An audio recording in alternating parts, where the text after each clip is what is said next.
Admiral Sarah Chen stood on the bridge of the UES Defiant, watching the tactical display with growing concern. The red dots representing the HFY fleet kept multiplying across her screen. 200 ships. 300. The numbers kept climbing. "Ma'am, we're picking up more contacts," Lieutenant Morrison called from his station. "The enemy fleet is massive. Our scouts estimate over 400 warships." Sarah rubbed her temples. The human defense fleet numbered exactly 37 ships, most of them outdated compared to the sleek HFY vessels approaching Earth. The Galactic Council had promised protection to all member species, but when humanity applied for membership, 3 years ago they were told they needed to prove themselves worthy first. "Any word from the Council?" Sarah asked. "Nothing, Admiral. Our requests for assistance have been ignored." Sarah wasn't surprised. The galaxy saw humans as newcomers barely worth notice. Earth had only made contact with alien civilizations 20 years ago when a human exploration ship accidentally stumbled into a Galactic Council patrol. Since then, humans had been treated like children asking to sit at the adult table. The HFY Dominion was different. They were a military empire that had been expanding aggressively for centuries. They took what they wanted and enslaved or destroyed anything that resisted. Word had reached Earth that they were coming, but the Council refused to intervene in what they called a dispute between junior species. "Ma'am, incoming transmission from the HFY fleet," Communications Officer Davis announced. "Put it through." The main screen flickered to show a reptilian face with glowing red eyes. General Krextal of the HFY spoke in the universal trade language, his voice filled with contempt. "Human insects. I am General Krextal. You will surrender your worlds, immediately. Comply and your deaths will be swift. Resist and we will make examples of your young." Sarah stepped forward. "This is Admiral Chen of the United Earth Fleet. You are entering human space without permission. Turn around and leave peacefully." Krextal laughed, a harsh sound that made Sarah's skin crawl. 37 primitive ships against my fleet. You amuse me, human. Prepare to die." The transmission ended. Sarah looked around her bridge crew. They were young, brave, and completely outmatched. Earth's colonies on Mars, Europa, and Titan had maybe 1 million people combined. They would all die if the HFY reached them. "All ships prepare for battle," Sarah ordered. "We hold the line here no matter what." As her small fleet moved to intercept the enemy, something strange happened. Deep beneath Earth's surface, systems that had slept for thousands of years began to stir. In the Amazon rainforest, a massive structure covered by centuries of growth started to hum with power. Similar sites around the world, hidden under mountains, buried beneath deserts, resting on ocean floors, began to wake up. Dr. Marcus Webb felt it first. He was working late in his office at the University of New Geneva, studying ancient human artifacts that predated known civilization. The coffee cup on his desk started to vibrate. Then his computer screens flickered. Energy readings spiked across his instruments. "What the hell?" Marcus muttered, checking his equipment. Everything seemed to be working properly, but the readings made no sense. According to his sensors, massive power sources were activating all over Earth. In space, Admiral, Chen watched her sensors with growing confusion. New contacts were appearing on her tactical display. At first she thought they were sensor ghosts, but the signatures were too strong and too consistent. "Admiral, I'm reading massive energy spikes across the Earth-Moon system," Lieutenant Morrison reported. "Something big is powering up." On the Moon's dark side, what astronomers had cataloged as an unusual crater formation began to split open. Machinery older than human civilization emerged from the lunar rock. Ancient systems ran diagnostics and found themselves operational after eons of sleep. Similar awakenings happened throughout human space.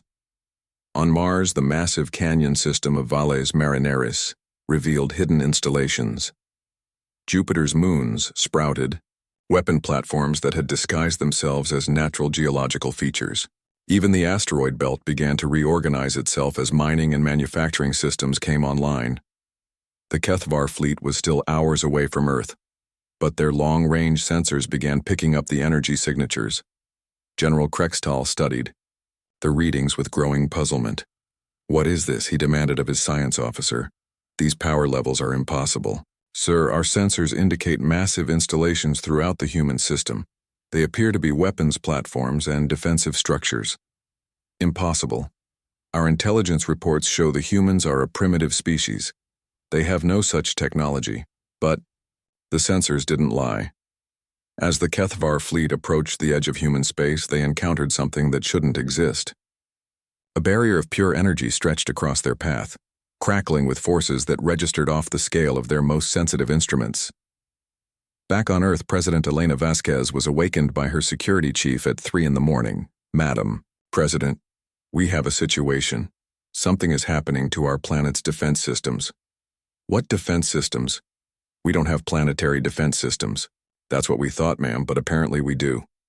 Elena was rushed to a secure facility beneath the Rocky Mountains. Inside, she found herself in a vast chamber filled with technology that looked nothing like current human engineering. The walls were covered with displays showing tactical information and system readouts in languages she didn't recognize. A voice spoke from hidden speakers, using perfect English but with an accent that sounded both ancient and familiar. "Welcome, descendant. I am the Guardian Protocol. I have been waiting for you to arrive." "Who are you? What is this place?" "I am the automated defense system of the Human Republic, last active 12,847 Earth years ago. I have awakened because this world and its colonies face extinction-level threat." Elena stared at the displays showing the approaching HFY fleet. "Human Republic?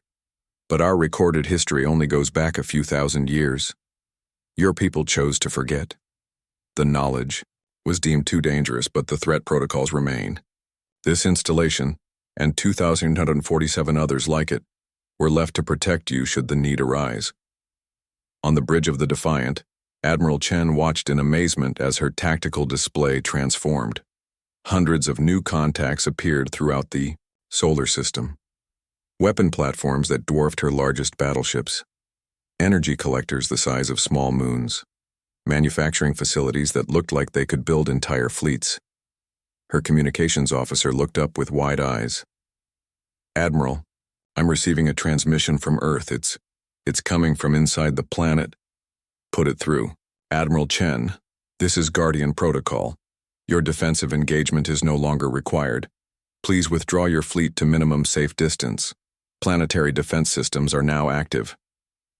Sarah looked at her crew, then at the massive HFY fleet, still approaching. "Guardian Protocol, our enemy has over 400 warships. We can't just abandon Earth."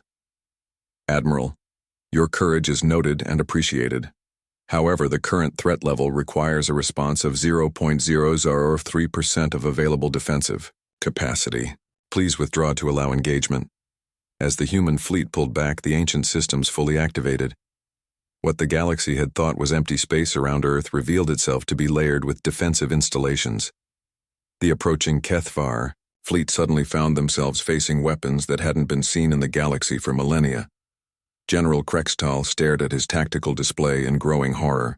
The simple star system he had planned to conquer in a few hours had become a fortress that made the galaxy's most advanced civilizations look primitive. "Sir," his science officer whispered, "these energy readings, they're impossible. Nothing in the galaxy should be this powerful." Krextal gripped his command chair. His invasion fleet, the pride of the HFY Dominion, suddenly looked like toys facing forces beyond comprehension. The galaxy was about to discover that humanity was far older and far more dangerous than anyone had imagined. General Krextal had conquered 17 star systems in his military career. He had destroyed fleets 10 times the size of his own through superior tactics and overwhelming firepower. But as his sensors registered the impossible energy signatures surrounding Earth, he felt something he hadn't experienced in decades: fear. "All ships, battle formation Delta 7, he commanded, trying to keep his voice steady. "Target the largest installations first. We break through their defenses and reach the planet." His fleet of 432 warships spread into attack formation. Each ship was a masterpiece of HFY military engineering, armed with plasma cannons that could crack a moon and shielded by energy barriers that had never been penetrated. Dr. Marcus Webb stood in the newly revealed command center beneath the Swiss Alps, watching displays that showed information he couldn't fully understand. The Guardian Protocol had granted him access to archives that contained the true history of humanity. "This can't be real," he whispered, reading through files that described a galactic civilization spanning thousands of star systems. "According to this, humans have been in space for over 50,000 years. The AI's voice responded calmly. "Your ancestors chose to return to a simpler existence, Dr. Webb. They had grown tired of the responsibilities that came with advanced technology. The colonies were abandoned, the great ships were decommissioned, and the people returned to Earth to start fresh. But why leave all this behind?" Marcus gestured to the vast installation around him. "Because power corrupts, and ultimate power corrupts ultimately. Your ancestors understood this. They chose to live as gardeners and philosophers rather than as gods. But they were not naive. They knew that someday, threats would arise that required the old defenses." On his screens, Marcus watched the HFY fleet approach the outer edge of the solar system.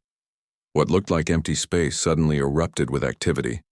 Asteroids that had drifted peacefully for millennia shed their rocky disguises, revealing weapon platforms underneath. The planet Mercury, which astronomers had thought was just a dead rock close to the sun, split open like a flower. Inside was a manufacturing complex the size of a small moon. Admiral Sarah Chen watched from the bridge of the Defiant as the ancient systems came fully online. Her tactical officer was reading energy signatures that broke their instruments' ability to measure. "Admiral," Lieutenant Morrison called out, his voice filled with awe, "I'm reading weapon systems that are generating more power than our entire fleet combined. And that's just one platform out of hundreds." The HFY advance force reached the outer defensive ring first. 50 of their fastest ships designed to scout and harass enemy formations suddenly found themselves facing something beyond their understanding. The defensive platforms didn't fire traditional weapons. Instead, they manipulated gravity itself. The attacking HFY ships found themselves pulled apart by tidal forces that their shields couldn't protect against. Metal twisted and hull plates separated as the ships were literally unraveled at the molecular level. General Krextal watched 30 of his scout ships disappear in a matter of seconds. Not destroyed, simply ceased to exist, their matter converted to energy and scattered across space. "What kind of weapons are those?" he demanded. His science officer's voice shook as he replied, "Sir, they appear to be manipulating fundamental forces. Gravity, strong nuclear force, electromagnetic fields. I've never seen anything like it. No species in the galaxy has that level of technology. Apparently, sir, we were wrong about that.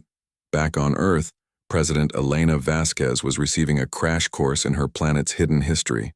The Guardian Protocol showed her images of Earth as it had been thousands of years ago. A hub of galactic civilization with orbital cities and space elevators reaching into the heavens.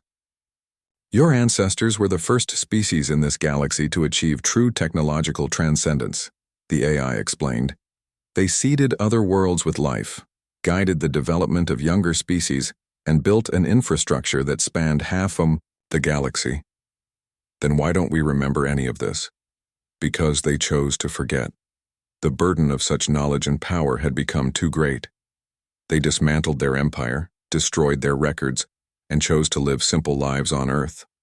But they were wise enough to leave guardians behind. Elena looked at the tactical displays showing the HFY fleet. And now these guardians have awakened. Only partially.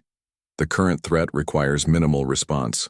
Full activation would reshape this entire region of space.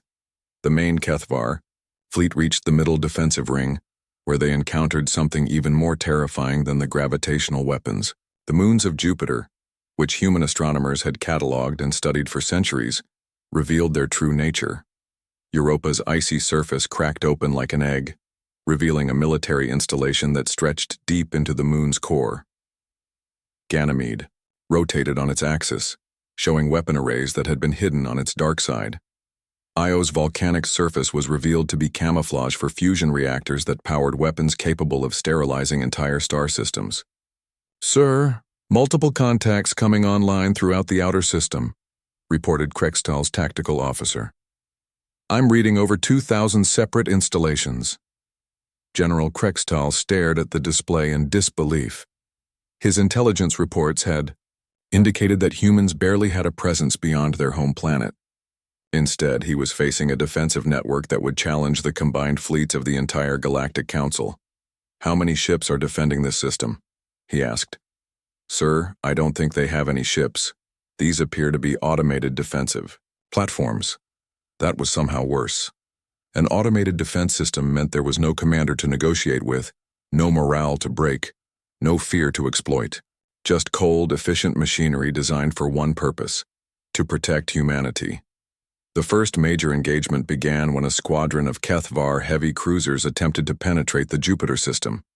The ancient installations responded with weapons that seemed to ignore the laws of physics. Energy beams that could apparently travel faster than light struck the Kethvar ships before their sensors could even detect the weapons firing. But these weren't energy weapons in any conventional sense. The beams seemed to edit reality itself. Where they struck the enemy ship simply became something else. Metal transformed into gas. Energy shields became solid matter that crushed the ships they were meant to protect. Physics became a suggestion rather than a law. Dr. Webb watched the battle through the ancient sensors with a mixture of fascination and horror. How is this possible? These weapons seem to violate everything we know about science. The Guardian. Protocol's response was patient, like a teacher explaining to a child. Your ancestors learned to manipulate the fundamental code of reality itself. They understood that what you call the laws of physics are merely the operating parameters of a vast system. Once you understand the system, you can modify it. That's godlike power, yes, which is why your ancestors ultimately rejected it. They understood that beings with such power could not remain truly human.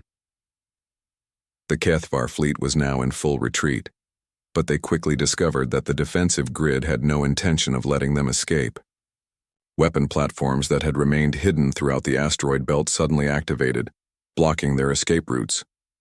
General Krextal found his mighty fleet trapped in a sphere of ancient technology that could have destroyed them all in moments. Instead, the platforms seemed to be hurting them, corralling them into a smaller and smaller area of space. Sir, we're receiving a transmission, his communications officer reported. Put it through. The voice that came through their speakers spoke in perfect Kethvar, though no human had ever learned their language before. General Krextal of the 47th Expansion Fleet. You have violated the territorial boundaries of the human protected zone. Your aggression has been noted and recorded. Who are you? Krextal demanded. Show yourself. I am the Guardian Protocol. I speak for humanity in matters of defense. You will withdraw your fleet immediately and return to Kethvar space. Any further aggression against human interests will result in permanent defensive measures. You think your handful of hidden weapons can frighten the Dominion? We have thousands of ships. There was a pause before the AI responded, and when it did, there was something almost like amusement in its voice. General, what you have experienced represents approximately 0.003% of available defensive capacity. The installations you have encountered are automated maintenance platforms. The actual defense systems have not yet been activated. To demonstrate the point, the space around Mars suddenly filled with new contacts, thousands of them. Weapon platforms the size of cities emerged from what had appeared to be empty space. Energy readings spiked beyond anything the Kethvar sensors could measure. General Krextal looked at his tactical display and realized that what he had thought was a desperate last stand by a primitive species was actually a minor inconvenience to a civilization that had transcended anything the galaxy had ever seen. His invasion fleet, pride of the Kethvar military, was surrounded by forces that treated the destruction of star systems as a routine defensive measure. For the first time in his career, General Krextal gave the order to surrender. The emergency session of the Galactic Council convened within hours of the first reports reaching the capital world of Nexus Prime. Representatives from 300 species filled the vast chamber, their voices creating a chaos of sounds, clicks, harmonics, and electromagnetic pulses that the universal translators struggled to process. Ambassador Zeftai of the Veltar Confederation stood at his species-designated platform, his crystalline form pulsing with nervous energy. As one of the council's founding members, the Veltar had maintained detailed records of every known civilization for over 10,000 years. According to those records, humans were a recent discovery, a primitive species that had barely achieved interstellar travel. Order. Order. The council speaker, a massive creature resembling a living mountain of coral, called the session to attention. We are here to discuss the reports from HFY space regarding the species designated as human. High Counselor Thexani of the HFY Dominion approached the central speaking platform, his reptilian features showing signs of stress that few had ever seen before. The HFY were known throughout the galaxy for their military prowess and unwavering confidence. To see their representative shaken was deeply unsettling to the other council members. Honored Council, Thexani began, his voice lacking its usual arrogant tone. 3 days ago, our 47th Expansion Fleet, under the command of General Krextal, moved to claim the human star system designated Sol. The operation was expected to be routine. Intelligence indicated minimal resistance from a technologically inferior species. Murmurs rippled through the chamber. Many species remembered when the HFY had made similar claims about their own worlds. What was the result? The council speaker asked, though the answer was clear from the HFY representative's demeanor. The entire fleet has been contained. 432 warships, including 3 dreadnoughts, are being held in human space. They are unharmed but completely immobilized by technology that our science division cannot identify or understand. The chamber erupted in shocked exclamations. The 47th Expansion Fleet was one of the most powerful military forces in the galaxy. For it to be neutralized without apparent losses suggested capabilities far beyond what any known species possessed. Ambassador Zeftai's crystalline structure flashed with rapid color changes, a sign of extreme agitation in his species. Counselor Thexani, you spoke of technology beyond identification. Please elaborate. Our survivors report weapon systems that manipulate gravity, alter molecular structures, and appear to edit physical laws in real time. The humans have defensive installations throughout their star system that were previously undetectable. Energy. Signatures suggest manufacturing capabilities that could produce fleets larger than our entire combined military in a matter of days. Senior Technician Kixoth of the Luminal Collective, a being of pure energy contained within a crystalline matrix, projected data into the chamber's holographic display. We have attempted long-range scans of human space. Our most advanced sensors cannot penetrate their defensive barriers. It is as if the entire region has been isolated from normal spacetime. The implications sent waves of fear through the assembled representatives. The Luminals were energy beings who existed partially outside normal spacetime. If their sensors couldn't penetrate human defenses, it suggested technology that operated on principles beyond current galactic understanding. There must be an explanation, insisted Advisor Krelnox of the Hegemony. Perhaps the humans discovered ancient technology. Many species have found precursor artifacts. No. Kixoth's energy form pulsed with certainty. We have analyzed the energy signatures. This technology is not ancient. It is current and actively maintained. The humans are not using discovered artifacts. They are operating systems they created. On the distant world of Veltar Prime, scholars worked frantically through their archives, searching for any reference to advanced human civilization. What they found was disturbing in its absence. Their records showed clear evidence of an advanced spacefaring species operating in that region of the galaxy approximately 13,000 years ago, but all trace of them had vanished. Professor Hilnath, the Veltar's chief historian, transmitted her findings to the council session. Distinguished colleagues, our deep archives contain references to what we termed the Silent Civilization, an advanced species that controlled much of what is now considered empty space. They vanished approximately 12,800 years ago, leaving no trace of their technology or culture. Are you suggesting these humans are descendants of this silent civilization? Ambassador Zeftai asked. The geographic correlation is exact. What we now call human space was the center of their territory. The revelation sent shockwaves through the council. If humans were the inheritors of an ancient galactic power, every assumption about their capabilities was wrong. Meanwhile, in the Outer Rim territories, the news spread like wildfire through the galaxy's communication networks. Species that had been planning their own expansion into human space suddenly canceled their colonization efforts.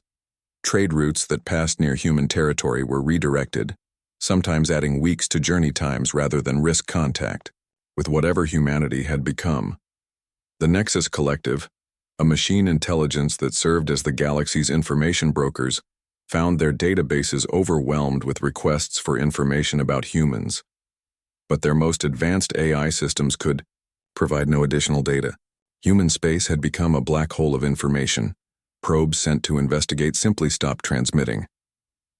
On the heavily industrialized world of Korthek, the manufacturing cartels that supplied weapons to half the galaxy held emergency meetings.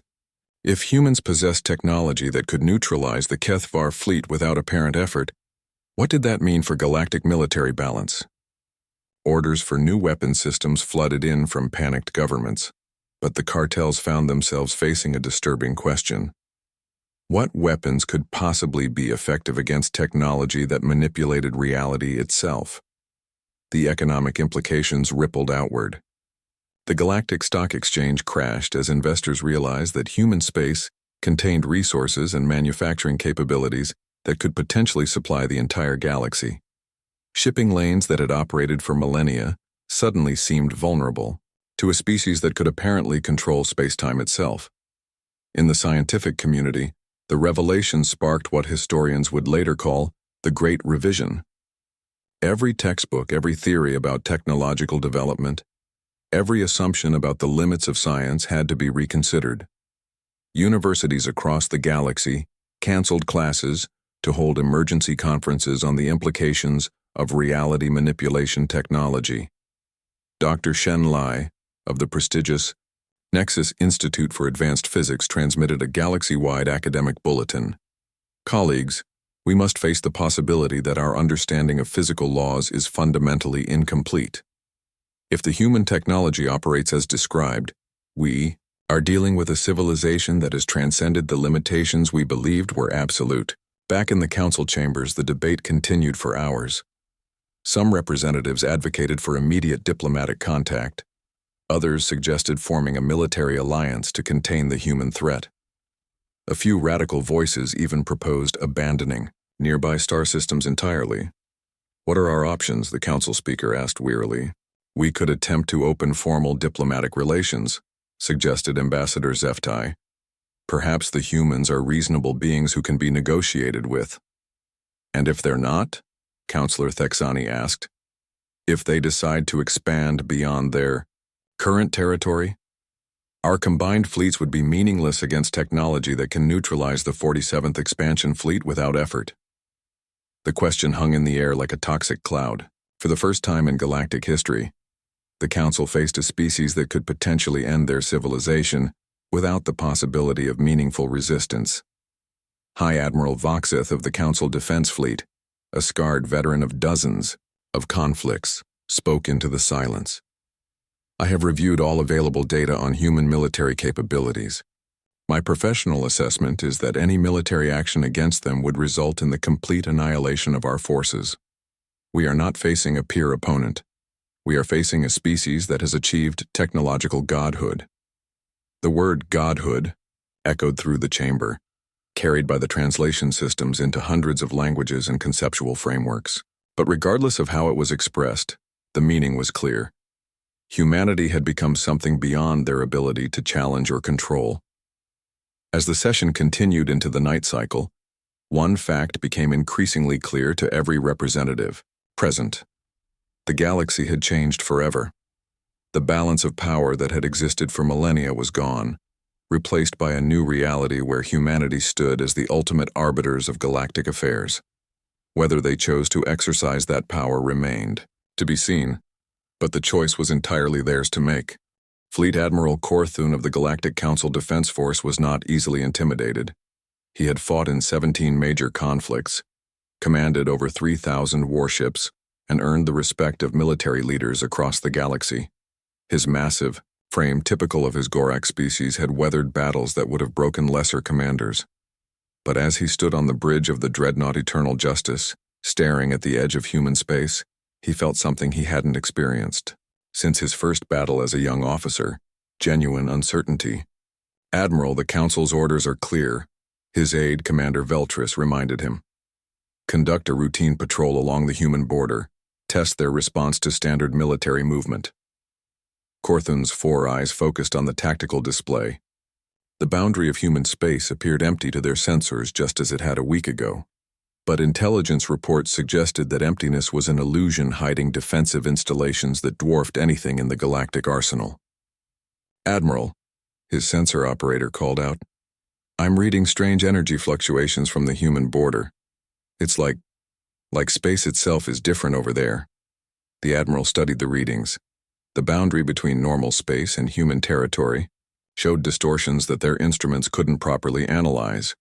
It was as if reality operated under different rules inside human space. "All ships, maintain formation. We approach no closer than 50 light minutes from the border," Korthun ordered. His fleet consisted of 40 of the Council's most advanced warships, including 5 dreadnoughts. It was a force capable of conquering most star systems. Against humanity, he suspected it might last minutes. As they reached the predetermined position, Korthun's communications officer looked up with surprise. "Sir, we're receiving a transmission. It's coming from everywhere at once." "Explain." "The signal appears to be originating from every point in human space simultaneously. That should be impossible. Put it through." The main screen flickered, but instead of showing a human face, it displayed a simple geometric pattern that somehow conveyed intelligence and vast age. When the voice spoke, it used perfect Gorak, though no human had ever learned their language. "Fleet, Admiral Korthun, you are approaching the boundary of the human protected zone. State your intentions." The Admiral straightened. "This is a routine patrol of Council Defense Forces. We are exercising standard navigation rights in neutral space. There is no neutral space within 50 light minutes of human territory. You have been warned." The transmission ended abruptly.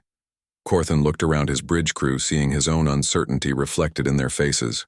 The voice had been polite, almost conversational, but carried an undertone of absolute authority. "Sir," his tactical officer reported, "I'm detecting massive energy buildups throughout human space. Whatever's happening over there, it's big." Back on Earth, President Elena Vasquez sat in the Guardian Protocol's command center, watching the Moyu situation develop. The ancient AI had briefed her on the Council's test patrol, and she found herself in the unprecedented position of making decisions that could affect the entire galaxy. "Guardian, what are our options here?" she asked.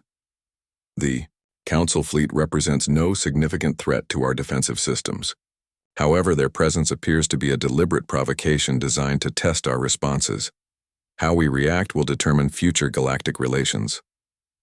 "What would my ancestors have done?" "Your ancestors would have avoided this situation entirely, by remaining hidden. However, that option is no longer available.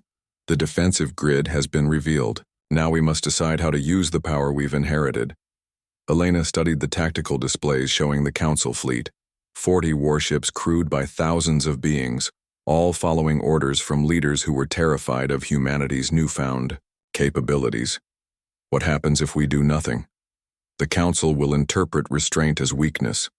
Other species will follow with their own tests, leading to an escalating series of provocations. And if we respond with force, the galaxy will understand that humanity is not to be challenged. Future provocations will cease." Elena weighed the decision that would shape humanity's place in the galaxy. Finally, she nodded. "Show them what we're capable of, but minimize casualties." Admiral Korthun watched his sensor displays with growing alarm as space around his fleet began to change. What had appeared to be empty vacuum suddenly filled with contacts. Not ships, something else entirely. "Sir, I'm reading massive structures, materializing around our position," His sensor operator reported, voice tight with stress. They're huge. Each one is larger than a space station. The structures looked like nothing in the galactic databases. They seemed to exist partially in normal space and partially elsewhere, their edges blurring into dimensions the eye couldn't follow. Energy readings were off the scale. All ships, raise shields and prepare for combat, Corthan ordered, though he suspected their weapons would be useless. The human response came not as an attack, but as a demonstration. The mysterious structures began to alter the space around them. Stars visible in the background shifted position as gravity itself was manipulated. The fabric of space-time rippled like water. One of the structures focused on a distant asteroid. The space rock, roughly the size of a small moon, simply ceased to exist. Not destroyed, not vaporized, it was edited out of reality as if it had never been there. "Admiral," his science officer whispered, "they're rewriting the laws of physics in real time. I don't understand how this is possible." Another structure demonstrated different capabilities. A dead planet in a nearby system was suddenly transformed. Atmosphere appeared from nothing. Oceans filled newly formed basins. What had been a barren rock became a garden world in minutes. The message was clear. Humanity could destroy with a thought or create life itself. The choice was entirely theirs. Corthan's communications officer looked up with wide eyes. "Sir, we're receiving another transmission." "Fleet Admiral Corthan," the same voice spoke, still conversational and polite. "You have now observed a minimal demonstration of human defensive capabilities. Are you satisfied with the results of your patrol?" The Admiral looked at his tactical display, now showing structures that could reshape star systems. His fleet of 40 warships suddenly seemed laughably inadequate. "Message understood," he replied quietly. "Council defense forces are withdrawing." "Very good. Safe travels, Admiral." As his fleet retreated, Corthan's sensor operator called out, one final reading that chilled him to his core. "Sir, I'm detecting additional installations throughout this entire region of space. Thousands of them. The structures we encountered weren't special defensive positions. They're just the local maintenance units." The implications were staggering. If maintenance units could rewrite reality, what could the actual weapons do? News of the encounter spread through galactic communication networks within hours. The footage, transmitted by the Council fleet's sensors, showed capabilities that shattered every assumption about the limits of technology. On Veltar Prime, Ambassador Zeftai studied the recordings with growing awe and terror. The humans hadn't just demonstrated superior weapons. They had shown the ability to manipulate fundamental forces of the universe as casually as other species used tools. "They're not just advanced," he told his aide. "They're operating on a completely different level of existence. We're like insects trying to understand the thinking of giants." The economic effects were immediate and devastating. The Galactic Stock Exchange crashed completely as investors realized that human space contained not just superior technology, but the ability to create resources from nothing. Why trade for rare minerals when humanity could apparently manufacture them by editing the periodic table? Military commanders across the galaxy held emergency meetings as they realized their entire understanding of warfare had become obsolete. Weapons, shields, armor, all meaningless against opponents who could simply decide that the laws of physics worked differently. But perhaps the most unsettling aspect of the encounter was humanity's restraint. They had demonstrated godlike power, then politely asked the Council fleet to leave. No threats, no demands, no attempts to expand their territory. Dr. Yilnath, studying the encounter from her archive vaults on Veltar Prime, transmitted her analysis to the Galactic Academic Network. "The humans showed us power beyond comprehension, then chose not to use it. This suggests a level of wisdom that may be even more dangerous than their technology. A species that can destroy star systems but chooses not to is unpredictable in ways our models cannot account for." As reports filtered in from across the galaxy, a new reality began to emerge. Humanity had become the ultimate arbiters of galactic affairs, not through conquest or intimidation, but through the simple demonstration that they could end any conflict by rewriting the rules of reality itself. Daimi, galaxies' power structures built over millennia, collapsed overnight. Trade routes, military alliances, territorial disputes, all became subject to the approval of a species that could transform dead worlds into paradises or edit entire fleets out of existence with equal ease. But humanity remained silent, offering no demands, no treaties, no communications beyond the simple warning to stay away. The galaxy waited in tense anticipation, wondering what the inheritors of godlike. 6 months after the awakening of humanity's defense grid, the galaxy had settled into an uneasy new reality. Ambassador Zeftai stood in what had once been the Council's primary negotiation chamber, but the dynamics of every conversation had fundamentally changed. Where once representatives debated as equals, now every discussion carried the unspoken awareness that one species could end their civilizations with a thought. "The human delegation has arrived," his aide announced nervously.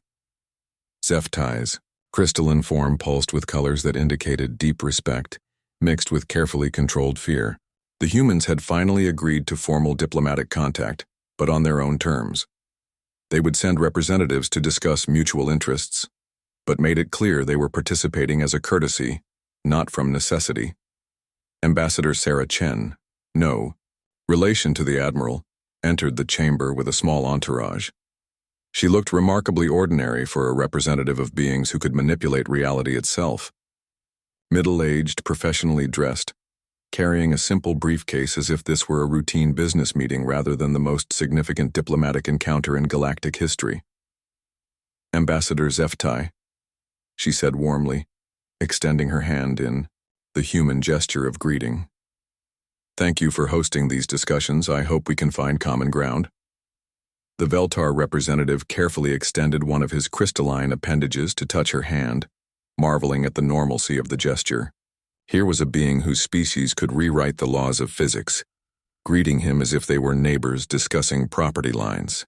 "Please be seated," Zeftai said, gesturing to a section of the chamber designed to accommodate human physiology. "We are honored by your presence." "The honor is mutual," Ambassador Chen replied, settling into her chair.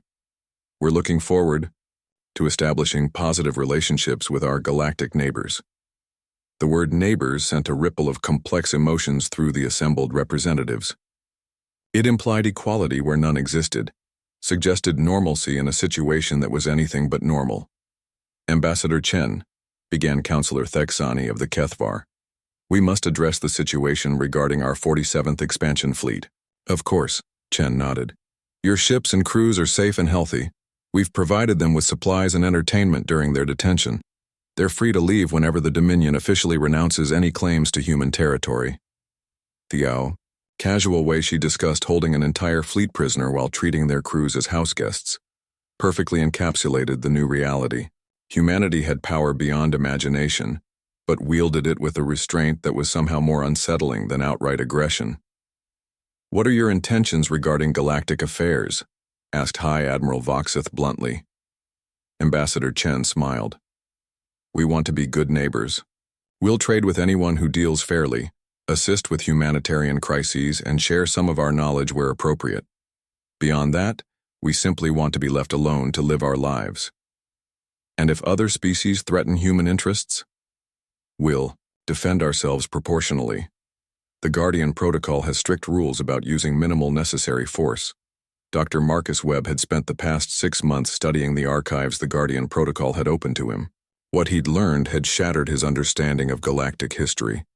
Humanity hadn't just been advanced, they had been the galaxy's primary civilization, the ones who had seeded life on countless worlds and guided younger species toward intelligence. Now, he sat in his expanded laboratory beneath the Swiss Alps, working with technology that made their previous understanding of science look like cave paintings. The Guardian Protocol had been teaching him, gradually revealing knowledge that his ancestors had possessed 50 millennia ago. "Dr. Webb," the AI's voice spoke from the walls around him, "your latest research proposal shows promise. However, you must understand the responsibility that comes with this knowledge." "I know," Marcus replied, studying schematics for devices that could terraform planets in weeks rather than centuries. My ancestors gave up this technology because they understood its dangers. Precisely. Power without wisdom leads to destruction. Your species chose to rediscover wisdom before reclaiming power. But we're sharing some of it now. Why? Because the galaxy faces challenges that require guided assistance. Climate disasters, resource depletion, species conflicts that could lead to extinction-level wars. Your ancestors' goal was never to abandon other species, but to help them grow without creating dependency. President Elena Vasquez announced humanity's new policy in a broadcast that reached every inhabited world in the galaxy. The message was simple but revolutionary. Earth would establish trade relationships, provide humanitarian aid during disasters, and share selected technologies with species that demonstrated peaceful intent. The first beneficiaries were unexpected. The Threx, a species facing extinction due to their sun's instability, received plans for stellar engineering technology that could extend their star's life by millions of years. The Marani, whose homeworld was dying from pollution, were given atmospheric processors that could clean their air in decades. But the gifts came with conditions. Recipients had to agree to peace treaties with their neighbors and cease any aggressive expansion. They also had to accept human observers who would ensure the technology was used responsibly. The economic effects were immediate and transformative. Species that had been locked in resource wars for centuries suddenly found their conflicts meaningless when humans could manufacture rare elements from common materials. Trade routes reorganized as entire industries became obsolete overnight. The Galactic Stock Exchange eventually reopened, but with human oversight. Economic crashes that could destabilize entire civilizations were smoothed out by subtle interventions from Earth's financial systems. Poverty didn't disappear, but the desperate resource competition that drove most conflicts simply evaporated. On Veltar Prime, Professor Yilnath made a discovery that changed everything historians thought they knew about galactic development. Deep in the archives, she found records showing that every major civilization in the galaxy had received crucial assistance at pivotal moments in their history. Agricultural improvements that prevented famines, medical knowledge that stopped plagues, technological advances that prevented self-destruction. The humans never left, she announced to a galaxy-wide conference of historians. They've been guiding galactic development for 50,000 years, so subtly that we thought it was natural evolution. Every species owes its survival to human intervention. The revelation sparked what became known as the Great Reconciliation. Species that had viewed humanity with fear began to understand that their mysterious neighbors had been protecting and nurturing them for millennia. The recent awakening wasn't humanity revealing new powers. It was them finally admitting to abilities they'd always possessed. But perhaps the most remarkable aspect of humanity's emergence was their continued commitment to restraint. Despite having technology that could reshape the galaxy, they maintained their simple colonies on Mars and Europa. Despite being able to manufacture infinite resources, they continued to trade fairly rather than flood markets. Ambassador Chen explained humanity's philosophy during one of the ongoing diplomatic sessions. Our ancestors learned that ultimate power corrupts absolutely. They chose to step back from direct rule not because they were weak, but because they were wise. We're following their example. But surely you could improve the galaxy by taking a more active role, Ambassador Zeftai asked. Improvement imposed from above isn't improvement at all, it's dependency. Every species needs to find their own path to wisdom.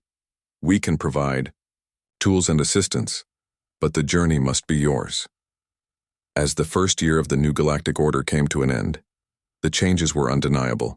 Wars had virtually disappeared, not through human force but because the underlying causes, resource scarcity, territorial disputes, survival pressure, had been eliminated through careful technological sharing.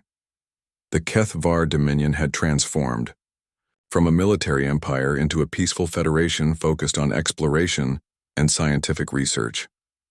The Marani had become the galaxy's leading experts on environmental restoration. Dozens of species had formed new alliances based on shared research projects rather than mutual defense needs. Dr. Webb published his final report on humanity's ancient archives, revealing the full scope of their ancestors' achievement. The humans, hadn't just built a galactic civilization. They had created a nurturing environment where hundreds of species could evolve and thrive. Then they had chosen to step back, allowing their children to grow up without the shadow of parental control. The most remarkable thing about our ancestors, he wrote, wasn't their technology or their power. It was their wisdom in knowing when to let go. As Ambassador Chen prepared to leave the latest round of diplomatic meetings, Ambassador Zeftai approached her with a question that had been troubling him for months. "Ambassador, may I ask you something personal?" "Of course. Do you ever regret your ancestors' choice to give up their empire?" Chen smiled, looking out at the stars visible through the chamber's viewing ports. "Every day, I wake up on a world where I can choose my own path, where I can fail and learn and grow without the burden of infinite power, where I can form genuine relationships with people who